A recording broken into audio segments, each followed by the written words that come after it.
Ultimate talks Marathi या YouTube चॅनलवरती आपले हार्दिक स्वागत आहे। अल्टिमेट टॉक्स मराठी या चॅनलवर आपण वेगवेगळ्या क्षेत्रात आपल्या कार्याचा ठसा उमटवलेल्या व्यक्तिमत्वांना भेटत असतो। असेच एक व्यक्तिमत्व म्हणजे माननीय रमेशरावजी कंडालकर। कंडालकरजी मूळचे मलकापूरचे, ते स्वच्छतेकडे कसे वळले याची पण एक अतिशय रोमांचक गोष्ट आहे। एकदा ते काकू वारली असता काकूंना घेऊन स्मशानभूमीत गेले। तिथे त्यांना खूपच वाढलेले गवत दिसले व एक भला मोठा साप दिसला। त्या दिवसापासून त्यांनी ठरवलं की आपण स्वच्छता केली पाहिजे, समाजाला काही योगदान दिले पाहिजे। मग त्यांनी मलकापूर मधील सर्व स्मशानभूमी साफ करायला सुरुवात केली। त्यांचे कार्य पाहून त्यांच्यासोबत लोक जुळत गेले। नंतर ते नदी स्वच्छतेकडे वळले व नदी स्वच्छ करून नदीचे खोलीकरण केले। आज ते स्वच्छतेचे योगदान वर्धेतील ऑक्सिजन पार्क येथे दररोज देत आहे। असे बहुआयामी व्यक्तिमत्व आज आपल्या सोबत आहे। मित्रांनो, व्हिडिओमध्ये पुढे जाण्याआधी तुम्ही जर आमच्या चॅनलवर नवीन असाल तर अल्टिमेट टॉक्स मराठी या यूट्यूब चॅनलला सबस्क्राईब करून घ्या। आमच्या चॅनलवर असेच नवनवीन व्हिडिओ येत असतात। माझं नाव रमेश पांडुरंग कंडालकर, मलकापूर, जिल्हा बुलढाणा। माझा व्यवसाय शेती आहे।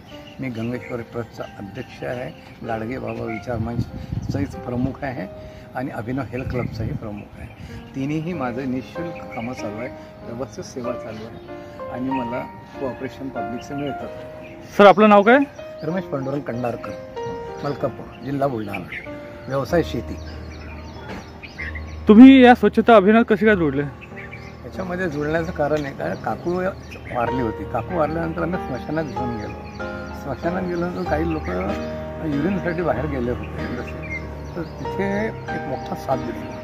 गाजर गवत खूप वाटलं होतं। तिथं माझ्या डोक्यात कल्पना आली की नाही, हे स्वच्छ केलंच पाहिजे। तिथे लोकांना त्रास होईल, एखादा साप चावला म्हणजे मुश्किल आहे। तसं आम्ही एका सर्पमित्राला सुद्धा वाचवलेलं आहे।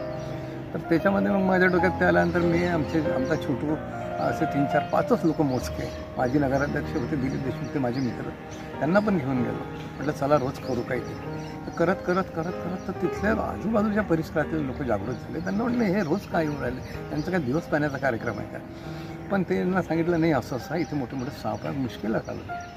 मग त्यांनी म्हटलं अरे चला, मग ते शिवाजीनगर इतकं उलटलं की ते एका दिवसात स्मशान साफ झालं। आणि त्याच्यानंतर मग काय करायचं आता, रिकाम्या राहून तर माता महाकाली स्मशान, ते तर इतकं भयानक होतं की मोठे मोठे साप होते। तिथे कोणीच काही करत नव्हतं। तिथे लोक दारू पित होते, गांजा पित होते, असे बसलेले राहायचे। ते आम्ही स्वच्छ केलं ते प्लस। त्याच्यानंतर मग ओपन स्पेस आपल्या म्युन्सिपाल्टीचे आम्ही जे ओपन स्पेस साफ केलं, त्याच्यात एक तिसरं स्मशान म्युन्सिपाल्टीनं तयार केलेलं आहे सालीपुरा भागामध्ये। दुसरी गोष्ट आहे, स्वामी समर्थ सेंटर मधुमालती नगरमध्ये तो परिसरसुद्धा आम्ही स्वच्छ केला, तर तिथे स्वामीचं केंद्र तयार झालं। आणि असे बरेचसे उपक्रम आम्ही जे राबवलेले आहेत, तिथे शासनानं फायदा घेऊन काही ना काही चांगलं काम केलं, म्हणजे आमच्या कार्यक्रमाला शासनाचा अशा पद्धतीने हातभार लावला आहे। आणि आम्ही संस्था रजिस्टर केली नाही, पैसे गोळा करणं हा आमचा भाग नाही। आमचा ग्रुप जो खर्च करेल तो, कोणाची स्वइच्छेनं मदत करायची असली दिली तर ते ठीक आहे, पण आम्ही कोणाला मागणार नाही। आणि असं करत करत करत करत करत तालुक्याच्या स्मशानभूमी, त्याच्यानंतर तालुक्याच्या स्मशानभूमी, मग तालुक्याच्या दिंडी पालख्या ज्या यात्रा असतात, ते मुक्कामी असतात, ते घाण करून जातात, ते सुद्धा आम्ही स्वच्छ करत असतो। मग पंढरपूर, बुलढाणा, चिखली, मुक्ताईनगर, एदलाबादचं एकादशी असली आषाढी, की त्या एकादशीच्या दिवशी किंवा महाशिवरात्रीच्या दिवशी मुक्ताईनगरला इतकं फराळाचं वाटप होते की ते लोकांच्यानं खाणं होत नाही। आजकाल अन्नाची, त्यावेळेस गाडगेबाबा म्हणत होते की भुकेल्याला अन्न द्या, पण आज ती परिस्थिती नाही आहे। आज अन्नाची खूप या माध्यमातून लूट होते। भागवत सप्ताह घ्या, दिंड्या पालख्या घ्या, अन्नाची भरपूर लूट होऊन अन्नाची नासाडी होते। इथं कुठेतरी ब्रेक लागला पाहिजे या गोष्टीला, पण ते काही नाही, सर्व घाण आम्ही साफ करत करत चालतो। आणि शासकीय रुग्णालय हे सुद्धा आतून बाहेरून क्लीन करतो आम्ही बरेचसे, आणि प्रायव्हेट हॉस्पिटलच्या आजूबाजूचा सुद्धा कचरा उचलतो आम्ही। अशा पद्धतीने हे कामं सुरू आहे आणि करत राहतो आमचा ग्रुप। तुम्ही नदी स्वच्छता अभियानाकडे कसे काय वळले? एक वॉटर सप्लायची टाकी होती, तिथे गेलो तर स्वच्छता करता करता खाली उतरलो तर बेशरमचे झाडं खूप वाढले होते। बेशरमचे झाडं वाढल्यामुळे काय झालं, तर आम्ही ते करत होतो, तर तिथे सर्व लोक पाहत होते की इथे हात घालायला नाही पाहिजे, इथे मोठे साफ आहे। पण ते नदीचा परिसर स्वच्छ केला, हे बरोबर झालं आजूबाजूचा, पण नदीमध्ये ते नवीन प्रकारची एक वनस्पती वाढते, सर ग्रीनरी होऊन जाते. मग मी म्हटलं तर आपण ऐसा करेंगे, अपने कंपनी में से पैसे जमा करके उसको आपण JCB से खोद डालेंगे. तर त्यावेळेस मला तहसीलदारांनी रोखलं होतं, तुम्ही परमिशन घेतली का? म्हटलं साहेब मी काय करू आलं, मी तर काही व्यवसाय करत नाही की रेती विकत नाही, मी फक्त नदी खोलीकरण दोन्ही साईडनं गाडं काढून टाकतो. म्हटलं कोणी नेणारे असतील तर मी त्यांना फ्री देऊन टाकली शेतकऱ्यांना.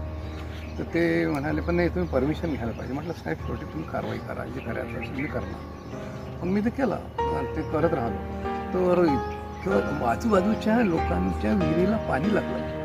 आणि एक असं चालतं एक दास्तकार आले, मंगोल अग्रवाले, ते मला म्हणाले कोण करत आहे का? आणि म्हटलं आमचा ग्रुप करत आहे. आणि पण याचा भूगर्भजलाचा अभ्यास तुम्हाला नाही आहे, याचं पाणी माझ्या शेताकडे येईल, हे माझे 5,000 घ्या. त्यांनी सुद्धा 5,000 दिले. ओळख नाही काही नाही, खाईल त्यांना इतकं आवडलं का की तुम्हाला काय सांगू.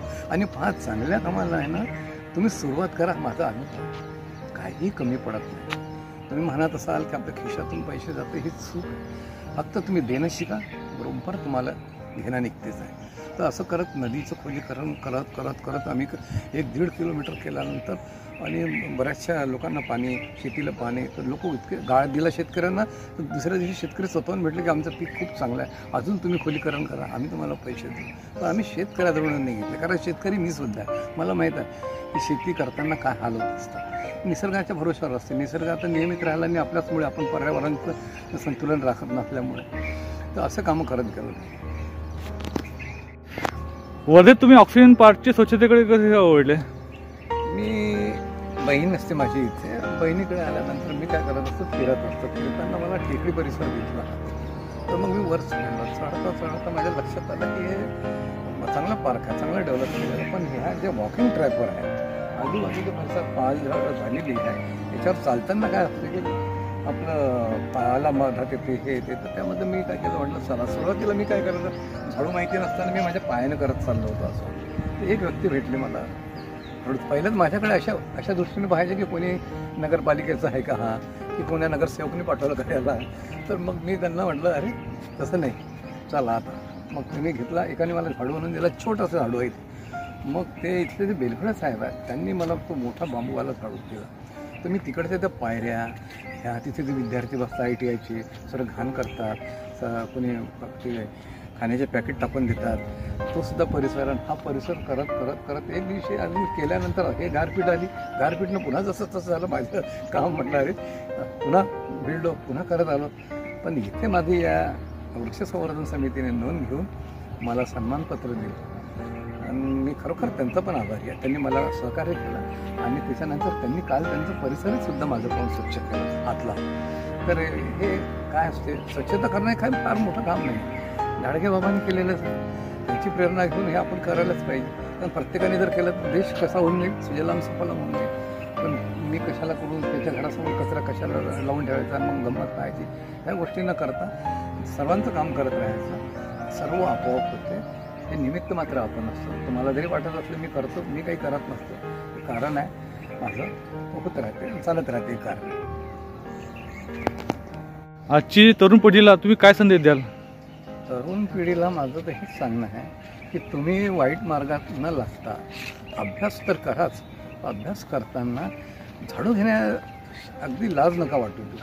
कारण आता देशाचा पंतप्रधानसुद्धा झाडू घेऊन राहिला आहे. त्या गांधींनीसुद्धा स्वतःचे संडास साफ केलेले आहे. गाडगे बाबांनी मोठा संदेश दिलेला तुमच्या विदर्भात सर्व. तर माझं म्हणणं आहे की तरुणांनीसुद्धा, तरुण मुलं मुली ज्यांनी आता याचं पायऱ्यावर घाण न करता आपण केलेलं आपलं पॅकेट स्वतः उचलून टाकायचं, व्यवस्थित कचरा डस्टबिनमध्ये टाकायचं, एवढंही जर कधी आजच्या तरुणांनी केलं तर खरोखर म्हणजे कॉलेजेस, सर्व सार्वजनिक ठिकाण, बस स्टँड, रेल्वे स्टेशन, आम्ही रेल्वे स्टेशन केलं, आम्ही बस स्टँड केले, खूप स्वच्छता केल्या. पण हे सवाल लोकांचे काय, आपण हे तर काही लोकांच्या लक्षात येते बरं. काही लोक असं नाही की बा करणार नाही, करतात. लोक करतातच. मग आपण म्हणतो की लोक करणार नाही, पण लोकांमध्ये जागृती येतेच. हे मी तुम्हाला स्पष्ट सांगतो. मी माझा अनुभव सांगितला. पहिल्यांदा लोक हेट करायचे, कोण करेल, कोण हात घाली. अहो नाल्यासुद्धा काढल्या आम्ही कोरोना पिरियडमध्ये, तुम्हाला स्पष्ट सांगतो. सकाळी 4 वाजता उठून आणि म्युन्सिपाल्टीला फोन करून द्यायचं, उचलून घ्या, असे कामं केले. पण तरुणांनी याच्यात जागृत व्हायलाच पाहिजे असं माझं मत आहे.